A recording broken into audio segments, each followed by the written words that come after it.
Bismillahirrahmanirrahim. Assalamualaikum warahmatullahi ta'ala wabarakatuh.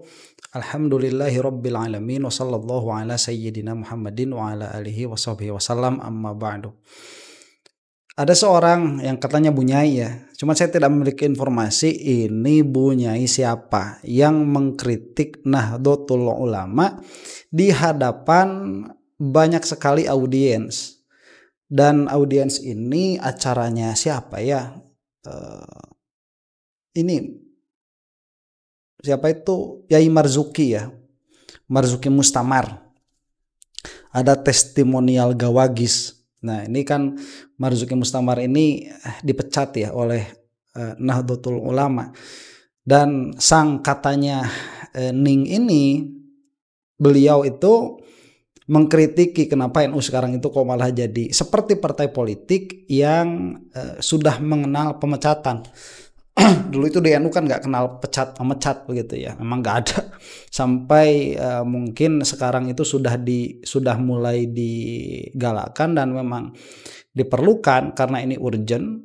Karena Nahdlatul Ulama itu sudah menjadi sarang bagi orang-orang yang memiliki faham yang aneh-aneh itu, yang nyeleneh-nyeleneh. Karena salah satu prinsip dari NU itu kan husnuzon begitu ya. Perkataan itu selama bisa ditakwil itu ditakwil terus sampai mendekati kebenaran. Nah permasalahannya kan yang bisa mentakwil itu bukan semua orang, tapi orang-orang yang khusus saja. Sampai pada akhirnya ya terjadi perpecahan di dalam diri Nahdlatul Ulama, yang mana itu sudah masuk ke dalam struktur yang mau tidak mau kalau misalkan mau membersihkan orang-orang seperti misalkan si Imad, kemudian Marzuki Mustamar sendiri, ya itu harus diberhentikan dari jabatan strukturalnya, dan itu sudah dilaksanakan oleh Nahdlatul Ulama. Dan tidak sedikit orang yang pada akhirnya memunculkan diri tidak setuju dengan keputusan-keputusan PBNU begitu. Dan ini kan sudah tidak menjadi rahasia, sekarang orang sudah terpolarisasi ya, NU sendiri sudah terpolarisasi ya. Cuman kalau hemat pribadi saya begitu ya, ini bagus-bagus saja untuk organisasi, nggak bakalan sampai kekurangan kader kok. NU itu kalau misalkan berlaku tegas ya terhadap orang-orang yang memang sedari awal itu menggerogoti Nahdlatul Ulama, keluar dari khitohnya, keluar dari ADART-nya. Karena memang yang perjuangkan oleh mereka pada akhirnya bukan ilmu tetapi perpecahan, dan itu sudah terjadi, tidak bisa di rewind tidak bisa diputar ulang begitu. Nah akan kita saksikan ya bagaimana narasi yang dibangun oleh sang Bunyai ini. Saya tidak tahu sampai sekarang ini Bunyainya Bunyai siapa. Assalamualaikum warahmatullahi ta'ala wabarakatuh. Waalaikumsalam warahmatullahi. Alhamdulillah ya Allah, wassalatu wassalam ya Rasulullah. Rabbi shrahli sadri wa yassirli amri wahlul 'uqdatam min lisani yafqahu qawli, amma ba'du. Sebentar ya, itu kalau nida itu wassalatu wassalam ya Rasulullah, apa maknanya itu ya? Apa ada yang mahdzuf di sana? Nanti kalau ketemu sama Bunyai ini coba dijelaskan, minta di i'rab apa itu as-salatu wassalam ya Rasulullah itu apa? Kalau ya Rasulullahnya kan nida dipakai di kita, di Nahdlatul Ulama itu dipakai nida kepada Rasulullah atau kepada orang-orang soleh itu dipakai. Tapi kalau sudah as-salatu wassalam ya Rasulullah itu apa? Jadi apa begitu? Secara tarkib tidak akan sampai itu. Yang saya hormati, yang saya takdimi Kiai Marzuki Mustamar bersama Bunyai dan keluarga besar beliau. Yang kami hormati para kiai, para gus, semuanya yang hadir pada saat ini. Para sebentar ya, ini dilihat di situ kan ada fotonya besar tuh.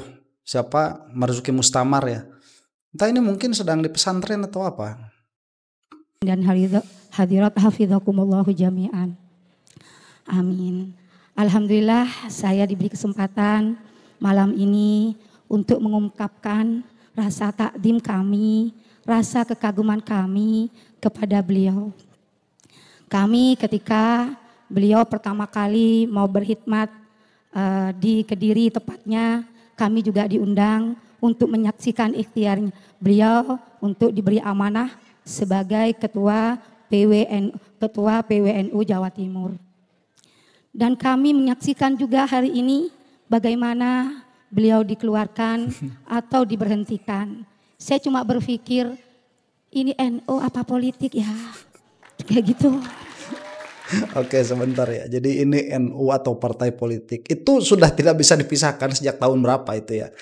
Sejak pasca Gus Dur lah. Kalau tidak mau kita lihat sejak Gus Dur begitu ya. Gus Dur itu kan mendirikan PKB supaya NU ini tidak identik dengan politik praktis. Nah, setelah PKB ini akhirnya diambil sama Muhaimin ya, Caimin itu, yang itu pun ramai juga kan. Caimin ini politiknya itu licin begitu. Sampai puncak karirnya kemarin kan jadi cawapres dengan siapa itu, Anies Baswedan ya. Nah, ini tidak bisa dipisahkan dari awal. Kalau kita melihat NU pasca Gus Dur itu tidak bisa dipisahkan dari politik praktis. Dan puncaknya kemarin kan siapa itu, Masya Allah, ya kita itu ya jadi wakil presiden tuh. Itu puncaknya. Jadi sudah tidak bisa dipisahkan. Apakah ini NU atau partai politik? Itu pertanyaan yang keluar dari orang yang memang sedari awal tidak melihat geraknya Nahdlatul Ulama. Kalau melihat geraknya Nahdlatul Ulama, ini perkataan tidak akan terjadi ya. Jadi Nahdlatul Ulama sekarang itu saya lihat tugasnya itu sudah melebar. Jadi ada menjaga kondusivitas politik dalam negeri, kemudian di situ juga ada menjaga turos, kemudian di situ juga ada menjaga sanad dan lain sebagainya. Tugasnya itu banyak sekali. Jadi kalau misalkan di dalam perjalanannya orang-orang yang tidak sejalan dengan Nahdlatul Ulama itu harus disisihkan, harus dibersihkan, ya itu sudah menjadi sebuah kewajaran begitu. Kok ada kiai pecat memecat? Di mana rasa etika moral yang ditanamkan oleh muassis NU? Itu aja yang ada pertanyaan kami di situ. Kalau memang ini adalah sebagai akhlak seorang kiai, pastinya kalau umpama ada kesalahan, kekeliruan akan dipanggil musyawarah, karena ini bukan politik. Sebentar ya, ini yang saya pikir, saya lihat organisasi itu sudah tidak berjalan semestinya begitu. Jadi yang namanya organisasi itu dia memiliki tujuan ya, dia memiliki anggaran dasar, dia memiliki hitoh di mana mereka akan bergerak, kemudian di dalam ranah apa. Kalau misalkan di dalam sosial, ya sosialnya bidang apa. Kalau misalkan di dalam keilmuan bagaimana, itu kan memiliki tuh corak masing-masing. Dan kalau misalkan sedari awal orang-orang yang memiliki jabatan yang strategis di dalam organisasi tersebut sudah tidak mau ikut terhadap pilihan organisasi, ya itu sudah seharusnya dikeluarkan memang. Ya, nggak usah sakit hati juga begitu, karena yang diberhentikan itu kan bukan gelar kekiaiannya, itu kan embedded, itu kan melekat. Misalkan siapa Yai Marzuki Mustamar itu terkenal alim karena ilmu fikihnya misalkan. Itu kan mau di NU mau nggak di NU tetap beliau itu ahli fikih.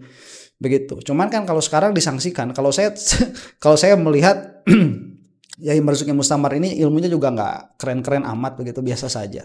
Di dalam ilmu fikih agak luas iya, cuman nggak keren-keren amat, biasa aja. Jadi tatkala Marzuki Mustamar itu dipecat dari Nahdlatul Ulama, NU itu tidak kekurangan apapun begitu.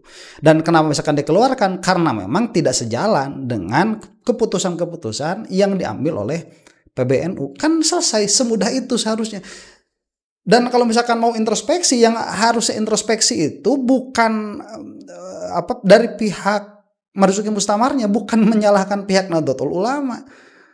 Karena itu sudah menjadi keputusan, harusnya kan berpikir kenapa saya berhentikan, apa di dalam diri saya ada yang salah begitu. Nggak harus nyalahin orang yang ada di atas. Kalau mau seperti itu, mau nyalahin orang-orang yang ada di atas, ya kamu itu harus benar-benar bisa memastikan bahwa kamu berjalan di dalam khitoh perjuangannya Nahdlatul Ulama begitu. Dan Marzuki Mustamar sudah tidak ada dalam rel itu. Ya, itu mungkin dari awal kan dari mana itu ya, dari pemilihan presiden kemarin tuh Prabowo kalau tidak salah ya, yang bersangkutan ini kan maunya ke Anies Baswedan. Dari situ baru ada dikeluarin begitu, dipecat karena tidak mau ikut instruksinya Nahdlatul Ulama mungkin, tetapi itu kan tidak dibahas secara mendetail oleh NU ya. Mungkin ada di situ, cuman pasti ngelak lah, pasti nggak seperti itu. Oh itu bukan karena itu, pasti seperti itu jawabannya nanti. Dan itu terbukti juga setelah diberhentikan dari Nahdlatul Ulama, Marzuki Mustamar ini membabi buta, membatalkan nasab dari satu majelis ke majelis yang lain, dari satu panggung ke panggung yang lain, sampai menggelari Imaduddin itu sebagai mujaddid. Itu kan Marzuki Mustamar tuh. Heran. Jadi kalau misalkan orang sudah seperti ini ya, apakah dia itu masih layak disebut kiai atau tidak? Kemana landasan pemikirannya sudah tidak ada.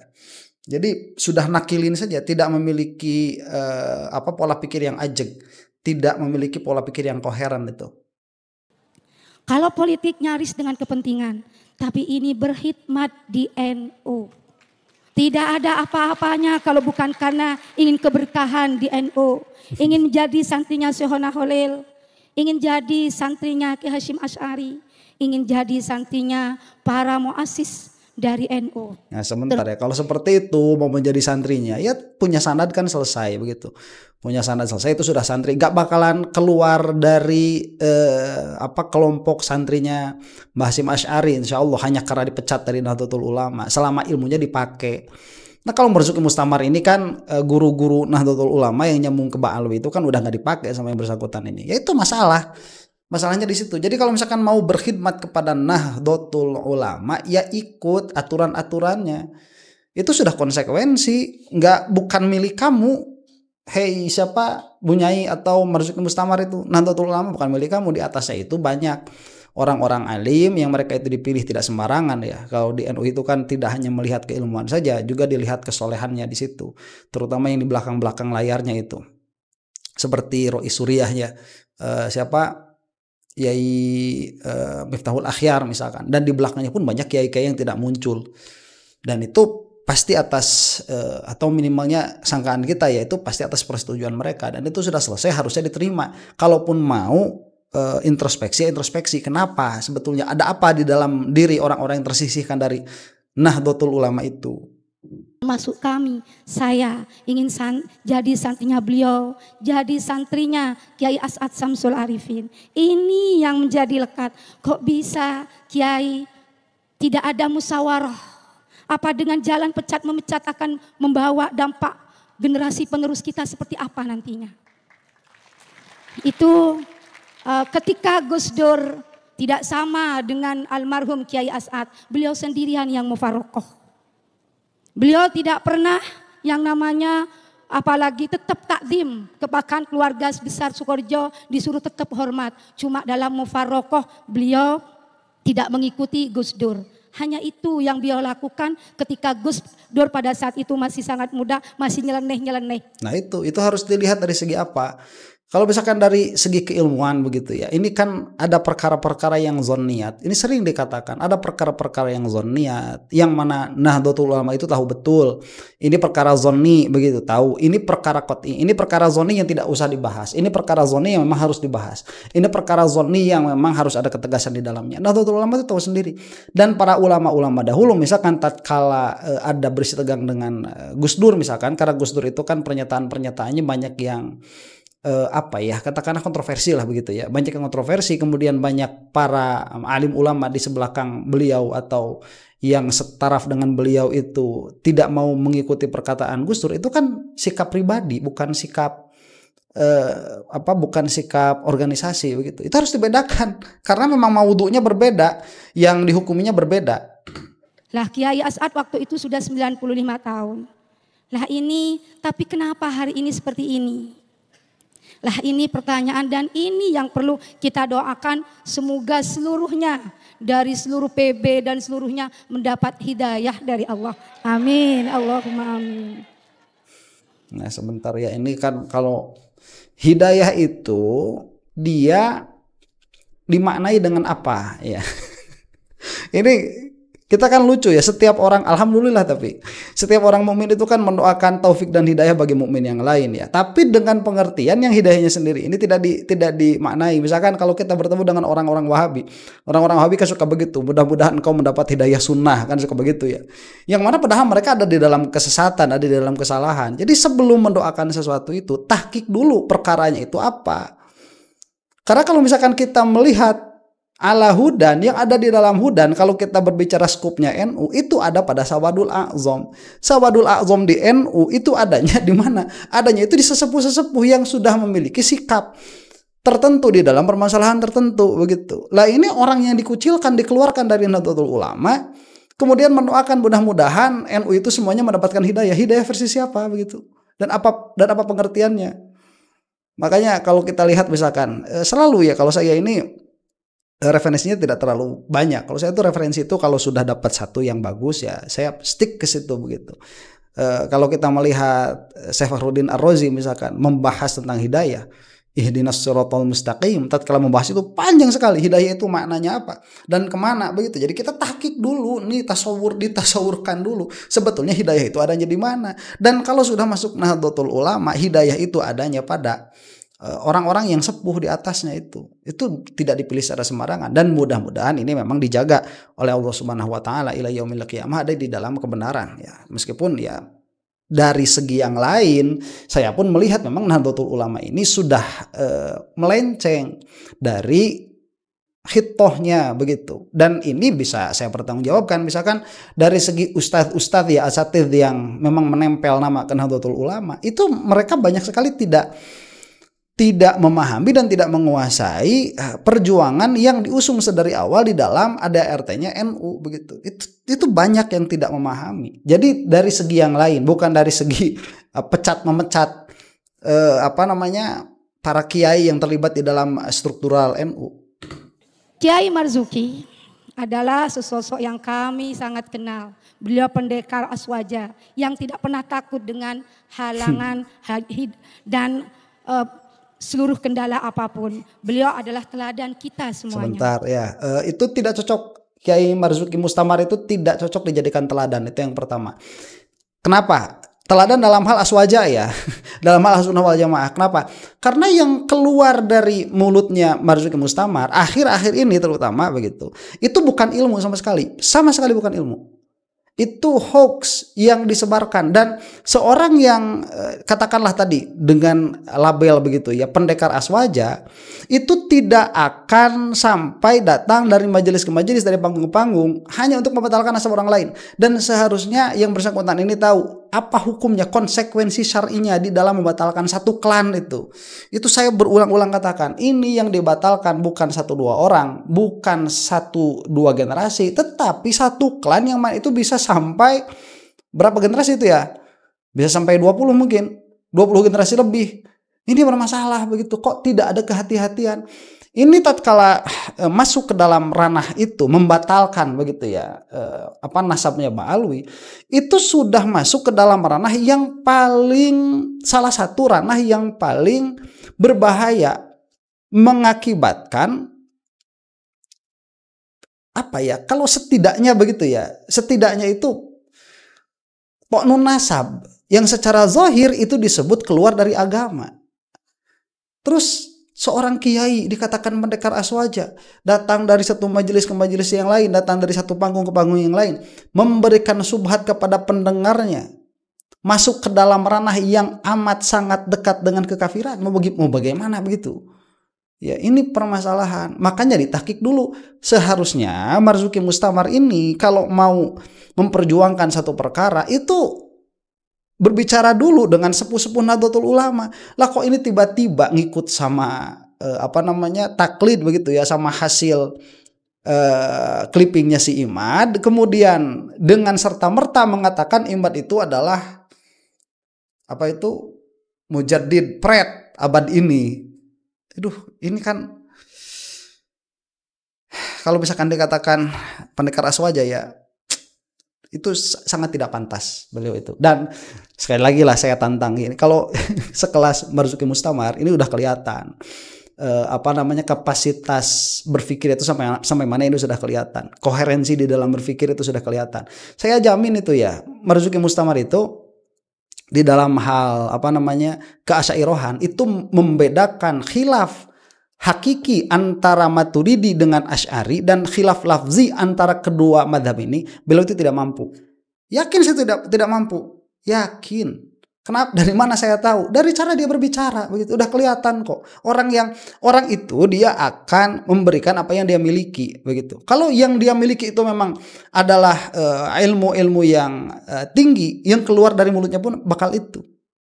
Tapi kalau misalkan ya yang cuman Wahabi itu begini dan begitu ya, itu nggak usah jadi ketua cabang begitu atau ketua wilayah Nahdlatul Ulama, nggak usah kayak gitu mah. Orang-orang pesantren juga udah pada bisa. Yang konsisten ngopeni para nahdien di arus bawah. Walaupun siapapun yang mengundang beliau tidak pernah menolak. Beliau memiliki... Sebentar ya, kalau memang seperti itu, ini saya mengundang beliau nih. Pak Marzuki Mustamar, saya undang untuk bertemu di mana saja dengan saya untuk membicarakan masalah ini, membicarakan masalah nasab. Nanti saya bawa beberapa sesepuh NU juga begitu ya. Saya undang tuh Pak Marzuki Mustamar. Ini undangan saya ucapkan secara umum karena memang katanya tadi kan tidak pernah menolak siapapun yang mengundang begitu. Ini undangan saya, mudah-mudahan sampai dan di tag lah supaya sampai ya. Ditolak apa enggak nih?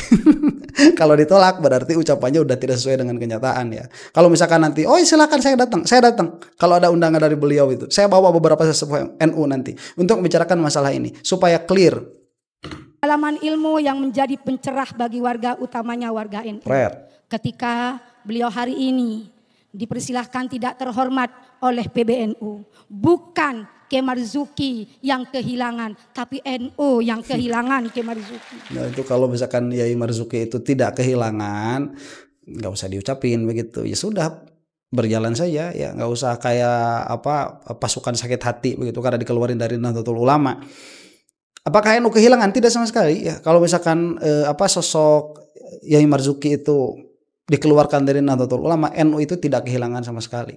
Banyak sekali, masih banyak sekali. Saya memiliki beberapa teman itu yang ilmunya jauh lebih tinggi. Padahal teman ini satu umuran ya, sekitar ya 30 tahunan, rentang umur 30-40 tahunan yang jauh lebih alim daripada Marzuki Mustamar, banyak sekali.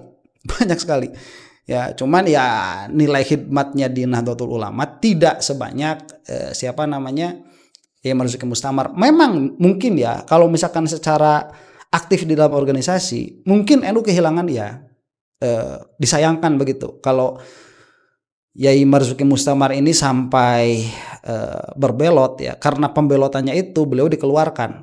Nah ini disayangkan karena satu hal ya, alim itu memiliki ilmu itu satu hal, kemudian loyal terhadap organisasi itu hal lain sebetulnya. Jadi tidak, masalahnya kan kalau buat NU begini ya, orang mau sealim apapun tapi tidak memiliki jiwa loyalitas terhadap Nahdlatul Ulama kan tidak tidak menjadikan keuntungan juga begitu. Mau sealim apapun tetapi tidak memiliki loyalitas terhadap NU, ya tidak menjadi keuntungan bagi NU sama sekali.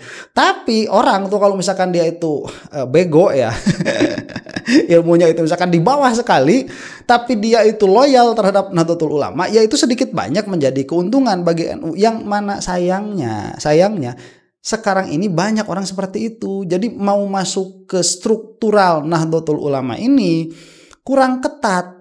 Seleksinya kurang ketat, asal dia itu militan begitu ya, kemudian memperjuangkan NU di dada begitu, NU di hati, tidak melihat ilmu sama sekali, ya sudah terus karir organisasinya itu naik terus. Ini kan disayangkan. Setelah naik seperti itu baru keluar perkataan-perkataan nyeleneh kan, ilmunya baru keluar kan, yang sebetulnya itu kapasitasnya seperti apa baru keluar. Nah ini ya sulitnya. Jadi kita itu memang terutama di Nahdlatul Ulama ya, dan ini sulit sekali. Kita itu membutuhkan orang-orang yang alim, yang keilmuannya tinggi, tapi juga loyal terhadap organisasi. Mendapatkan orang seperti ini sulit. Karena orang yang alim itu dia sibuk dengan ilmunya, tidak sibuk dengan organisasi. Dan orang yang sibuk dengan organisasi itu sudah kehilangan kepentingannya terhadap ilmu, biasanya seperti itu. Dan untuk menyatukan kedua kubu ini sangat sulit.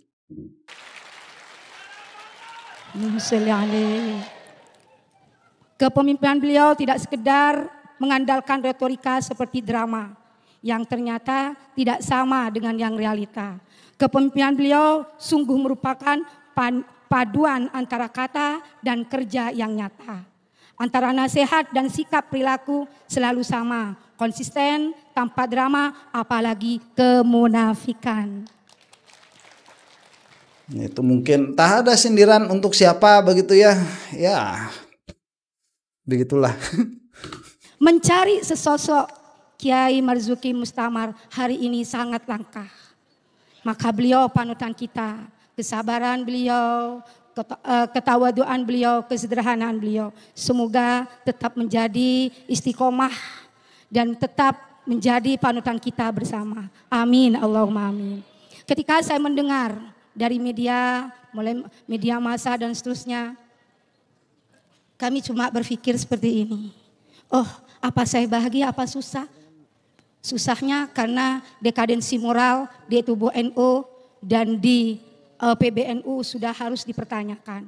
Tapi bahagianya Kiai Mustamar, Kiai Marzuki Mustamar akan bersama-sama bergabung dengan terang-terangan memenangkan amin nantinya di 2024.